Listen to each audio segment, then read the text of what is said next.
High Court found that this land legally belongs to Amonyoro Investment Limited and issued the appropriate direction.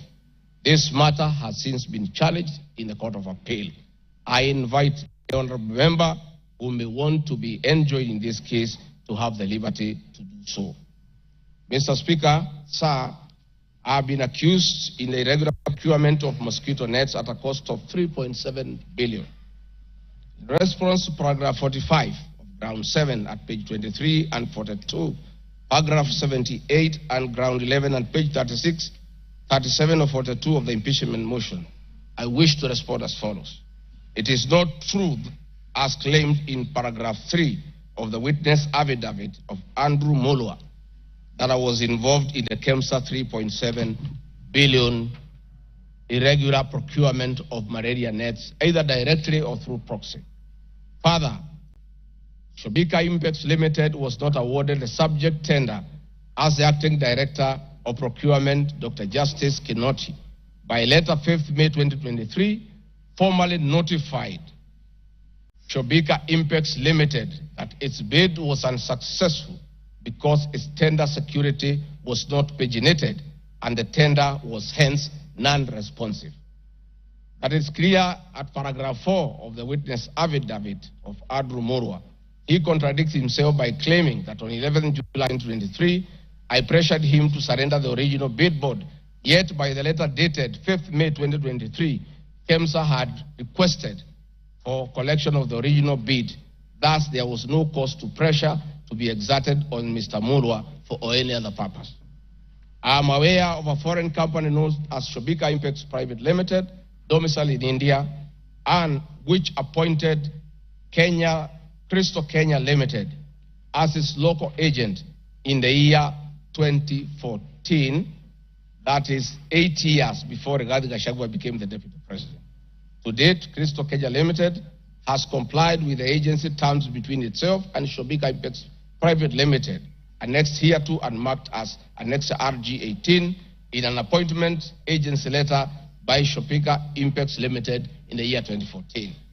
Sometime in 2023, Kenya Medical Supplies Authority advertised tender number GFATM MOL NFM 2022-2023 for supply of long-lasting insecticidal nets using the international open tendering method of procurement on behalf of the Global Fund.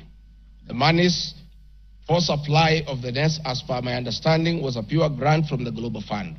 I am aware that Shobika Impacts Limited still participates in doing business with and has not been debarred by the Global Fund to date.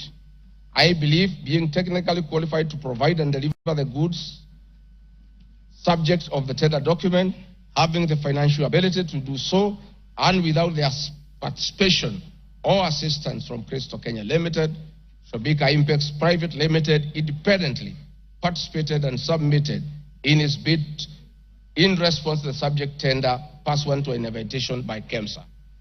Having not participated in the subject tender, Crystal Kenya Limited did not submit any of the documents in response to the subject tender. Specifically, Crystal Kenya Limited did not submit a bid board or tender security in its name in response to the subject tender. It is therefore not true that Crystal Kenya submitted a fake bid board with an intention to fraudulently acquire public property. It is also not true that with my sons I used Crystal Kenya to massively launder money, conceal proceeds of crime, engage in corruption, and benefit from influence peddling. Subsequently, by the letter 5th May 2023, KEMSA notified Shobika Impacts Limited that it was not successful because the tender security was not paginated, and requested Shobika Impacts Private Limited to collect its bid security from the procurement office immediately. Annexed hereto and marked Annex RG19 is a said letter by KEMSA dated 5th May 2023. However, EACC commenced investigations of the subject tender, and on conclusion of the investigation by EACC and the Senate on the subject tender, KEMSA CEO Terry Ramadhani, who had been suspended on this issue, was appointed Kenya's Deputy High Commissioner in New Delhi, India by President William Ruto. Thereafter, Crystal Kenya Limited, a Shobika Impacts Limited agent in Kenya, followed up in the release of Shobika Impex Private Limited's bid board tender security on behalf of Shobika. Annexed here to and marked Annexure RG20 is an email from Shobika Impex Private Limited email addressed to Crystal Kenya Limited, together with a letter of even date confirming that Crystal Kenya Limited had authority to collect their bid board. KEMSA was mandated to immediately release the bid board tender security upon determining that Shobika Impex Private Limited was unsuccessful in the subject tender, and that is why they requested that the same be collected from its procurement office.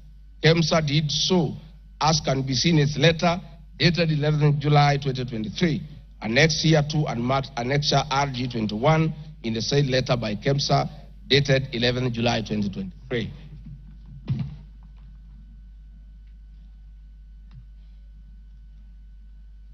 Mr. Speaker, noting that Shobika Impex Private Limited was not successful, it did not supply any goods and it did not receive any public funds in payment thereof with respect to the subject tender.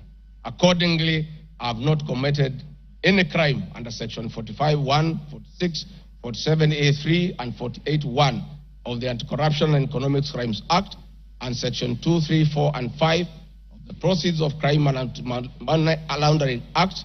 Further, I have not breached Section 34 of the Leadership and Integrity Act, for I did not bully any state or public officer with respect to the subject tender, and specifically, no evidence has been tendered to support the allegation at paragraph 78C of ground 11 at page 37 of 42 of the motion, which alleges that I summoned procurement officers in ministries and institutions, instructing them to direct procurement of goods and services in a specific manner.